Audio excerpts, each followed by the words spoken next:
गुरुदेव की आज की भक्ति की चेतावनी की 1404 नंबर की अमृतवाणी है। जो ज्योति से खिलने वाला है, जो ज्योति से खिलने वाला है, ब्रैकेट में हृदय कमल, हृदय कमल, उसे अर्थ पिपासु बनाते हो, उसे अर्थ पिपासु बनाते हो, मुरझा जाएगा, मुरझा जाएगा, हाथ कुछ न आएगा। हाथ कुछ न आएगा।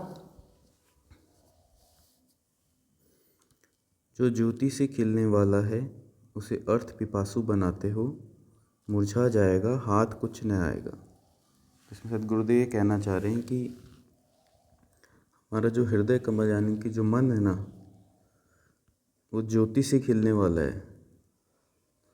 अब ज्योति कैसी कुछ हो सकती है, लेकिन हम क्या करते हैं, उसे अर्थ पिपासु बनाते हैं। अर्थ पिपासु मतलब सिर्फ पैसे की प्यास के लिए, तो वो मुरझा जाएगा और हाथ कुछ न आएगा। तो इसमें गुरुदेव ये कहना चाह रहे हैं कि हमारा जो मन है ना, मन को आनंद में रहने की आदत है ना। और जैसे छोटा बच्चा होता है, वो हर वक्त मस्ती में रहता है। वो अपन कई बार बोलते भी है ना कि वो भगवान से जुड़ा हुआ रहता है, वो छोड़ता नहीं है उसको। और 5 6 7 साल तक उसको कुछ नहीं पता, उसको सिर्फ मस्ती आनंद उसी में ही मजा है। आप उसको कुछ दोगे, वो ले लेगा नई चीज़, फिर छोड़ देगा, फिर दूसरी चीज़ ले लेगा। लेकिन जैसे धीरे धीरे धीरे बड़ा होता है तो वो उसके आसपास से सीखता है, बहुत सारी चीज़ें सीखता है, क्या करना है क्या नहीं करना। तो वैसे अपना जो मन है ना, उसको हमेशा आनंद में रहने की आदत है। लेकिन हम क्या करते हैं, धीरे धीरे जैसे जैसे आगे बढ़ते जाते हैं ना, तो अर्थ पिपासु बनाते जाते हैं कि सिर्फ एक ही चीज़ दिमाग में रह जाती है कि अर्थ संग्रह या अर्थ या पैसा कमाना है, या सिर्फ सिर्फ वही एक चीज़ रह जाती है। हालांकि वो ऐसा नहीं है कि नहीं होना चाहिए, वो होना चाहिए क्योंकि परिवार उसी से चलता है। लेकिन सिर्फ वही एक ध्येय नहीं होना चाहिए। होता क्या है कि अगर आप देखोगे तो अपन भगवान की या सत्संग या कोई भी अच्छा कार्य को पीछे करते जाते हैं कि यार कल करेंगे या परसों करेंगे या उस दिन करेंगे या आगे करेंगे। तो धीरे धीरे जो जो मन है ना, वो अपने आप की वो जो जो भावना है ना, वो दबती जाती हैं आपकी। इसमें कहने का मुरझा जाएगा मतलब यही है कि अगर आप मान लो आपने कोई पौधा उगाया, बीज डाला, अब उसको अगर प्रॉपरली आप उसको एकदम सही तरीके से पानी देते रहो, खाद देते रहो, कीटनाशक देते रहो, तो वो उगेगा। अगर नहीं दोगे तो वो धीरे धीरे धीरे धीरे छोड़ दोगे तो मुरझा जाएगा। वैसा ही अपना मन है।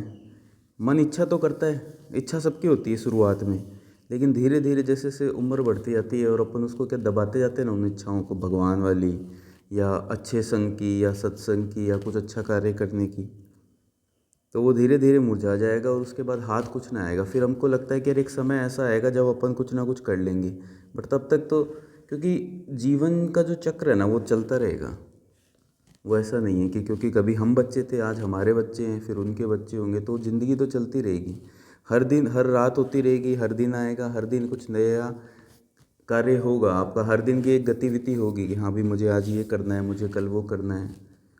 अभी अगर जैसे देखें तो पेरेंट्स का क्या होता है, हम बच्चे थे पहले हमारा पढ़ाना था, फिर शादी, फिर उनके बच्चों का, तो वो चलती रहती है। लेकिन उसके अंदर हम क्या है कि वो समय नहीं निकालते, किसके लिए, सत्संग के लिए। अब जैसे हम बहुत पहले से आते हैं, जैसे स्कूल कॉलेज में आने लग गए थे, तो भी लोग बोलते थे कि यार ये कोई उम्र है। तो उम्र तो किसी चीज़ की कुछ नहीं है। क्यों? क्योंकि अगर जैसे अगर आपने सुना है सत्संग में मम्मी जैसे बात करती होगी, और हम तो यहीं से सुना है कि आत्मा की तो कोई उम्र है नहीं, आत्मा तो सबकी एक है। हमें कैसे पता है कि एक 5 साल का बच्चा हमसे ज़्यादा समझदार नहीं है? क्योंकि हमारी उम्र ज़्यादा है इसलिए ना, ऐसा नहीं है। उसकी आत्मा ज़्यादा समझदार हो सकती है। तो वैसे ये आत्मा और मन का तो एक ही है कि आनंद में रहना। अब सुख नहीं, सुख दूसरी चीज़ है, सुख शरीर का, आनंद मन का है। तो आनंद कब मिलेगा? यही, अब पौधा तो है, वो आत्मा है, मन है अंदर। अब उसको प्रॉपरली सही समय पे पानी, सही समय पे खाद तो अपन देते नहीं देते, वो टालते जाते हैं टालते जाते हैं टालते जाते हैं, फिर वो मुरझा जाता है। फिर एक समय ऐसा आता है कि आप करोगे तो भी आनंद नहीं आएगा उन चीज़ों में। तो गुरुदेव इसमें सिर्फ ये कहना चाहते हैं कि हाँ, पैसा कमाओ, सब कुछ है जो भी है, लेकिन कुछ समय अपने भगवान को, सत्संग को, उन चीज़ों को भी दो ताकि आपका जीवन में आनंद भी रहे। सुख तो रहे, ठीक है, सुख तो चाहिए परिवार के लिए, वो तो कमाना ही है, लेकिन खुद के आनंद का क्या, खुद के मन का क्या। अब अगर ये नहीं करते तो क्या होता है, अगर आप देखोगे तो बहुत सारे जो आपको टेंशन या वो है, वो इस कारण से क्योंकि आधार नहीं है। आधार क्यों नहीं है? क्योंकि समय नहीं देते। समय नहीं देते तो वो ऐसे ही सोच, अगर आप अगर देखो किक्कर है, जांटी, वो अपने आप उगती है, कोई उगाता है? कोई नहीं उगाता, उगी हुई है देखो आजू बाजू सब जगह। तो वैसे ही वो जब मुरझा जाएगा तो वैसे ही विचार उठेंगे उसके अंदर गलत, वो अपने आप उगते रहेंगे और आगे बढ़ते रहेंगे। फिर आपके अच्छे विचारों को उगाने के लिए बहुत जोर आएगा। तो गुरुदेव इसमें सिर्फ ये कहना चाहते हैं कि समय उसको भी देना है अपने, सिर्फ ये समय नहीं कि सिर्फ पैसा कमाते रहें। हाँ कमाएं, लेकिन भगवान को भी अपने याद रखें, सत्संग करें, कुछ अच्छे कर्म करें, सत्संग में आए। आप अगर मंदिर पूजा पाठ जो भी करते हो करते रहो, उससे जुड़े रहो, वो तार जुड़ा रहेगा तो एक दिन से अचानक नया नहीं जोड़ना पड़ेगा। तो जो ज्योति से खिलने वाला है हृदय कमल, उसे अर्थ पिपासु बनाते हो, मुरझा जाएगा, हाथ कुछ न आएगा। 1405 नंबर की अमृतवाणी है गुरुदेव की।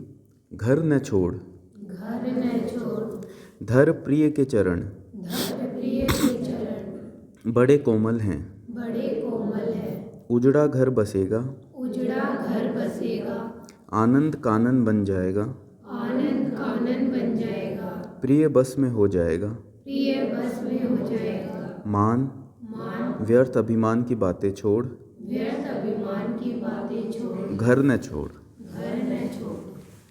तो गुरुदेव इसमें कह रहे हैं घर न छोड़, धर प्रिय के चरण, बड़े कोमल हैं, उजड़ा घर बसेगा, आनंद कानन बन जाएगा, प्रिय बस में हो जाएगा, मान व्यर्थ अभिमान के बातें छोड़, घर न छोड़। तो इसमें गुरुदेव शायद ये कहना चाह रहे हैं कि साधुओं से रिलेटेड शायद ये कह रहे हैं कि घर न छोड़। क्यों घर छोड़ देते ना, घर छोड़ के चलो भगवान के उसके ऊपर चलेंगे पथ पे। तो गुरुदेव इसमें कह रहे हैं कि भाई घर मत छोड़, धर प्रिय के चरण बड़े कोमल हैं, कि अपने प्रिय के चरण वहीं धर ले जहाँ रहता है, वो बड़े कोमल है। तो उजड़ा घर जो तेरा है ना वो भी बस जाएगा, आनंद का बगीचा बन जाएगा, भगवान तेरे बस में हो जाएंगे। मान व्यर्थ अभिमान की बातें छोड़, घर न छोड़। मान की, व्यर्थ अभिमान की, झूठे मान की वो बातें छोड़, लेकिन घर न छोड़।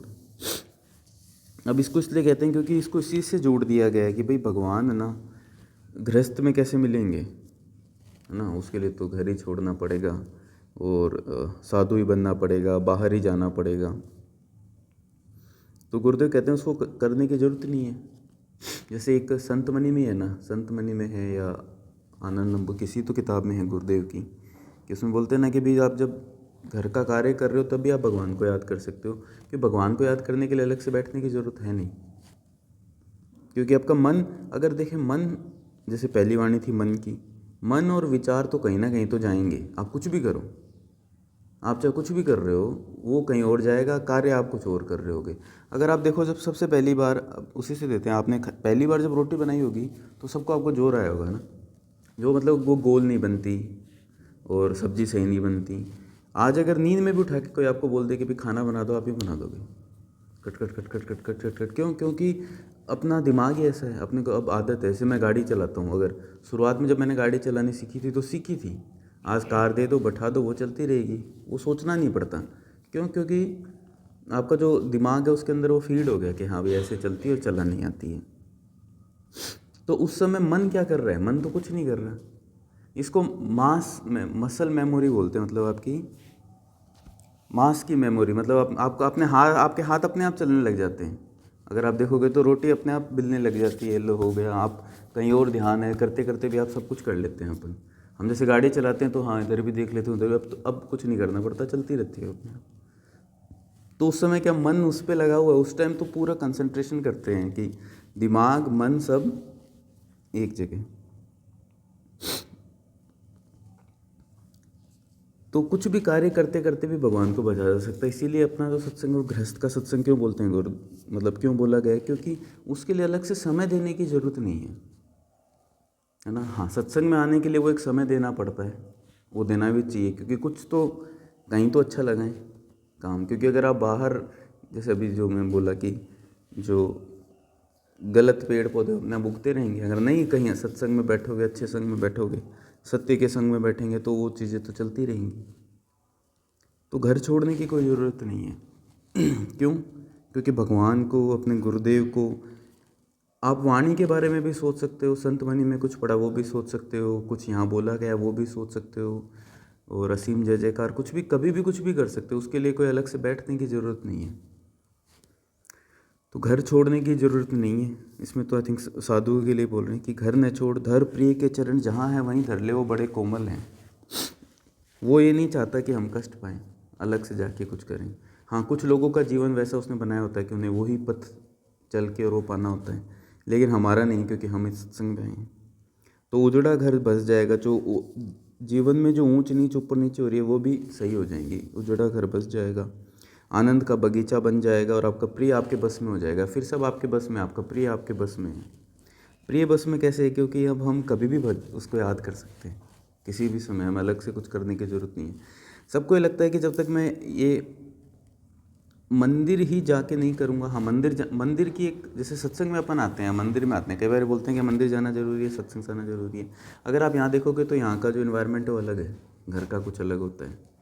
सबके घर का, सबके घर में कुछ ना कुछ, वो एक वो बोलते भी ना, सब अपनी ज़िंदगी के एक पथ पे हैं। उनके जीवन में क्या दिक्कतें हैं, क्या अच्छाइयाँ हैं, क्या बुराइयाँ, अपने को नहीं पता। तो वो वैसा ही घर का इन्वायरमेंट बना रहता है। तो यहाँ आते हैं तो वो सब भूल जाते हैं, कुछ अलग हो जाता है। तो वो सत्संग है, मंदिर है, वो अलग चीज़ है। लेकिन क्या घर में नहीं कर सकते? हम कर सकते हैं, उसी एनवायरनमेंट में रह के। तो वहाँ जब करेंगे तो प्रिय बस में हो जाने का मतलब ये है कि फिर अब मेरे बस में है, उसको कब याद करना है, कब नहीं याद करना, कब कुछ करना है।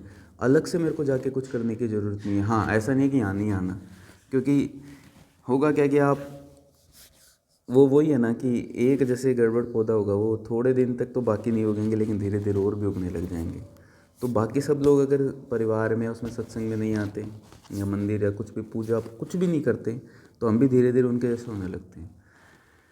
देखो, अच्छी चीज़ सिखाने के लिए बहुत समय लगता है, जोर भी आता है अच्छा सीखने के लिए। गलत यूँ सीख सकते हो आप, गड़बड़ अगर आप देखोगे तो कोई भी किसी को कोई ऐब है या गलत आदत है, वो उसने ऐसे सीखी एक पल में।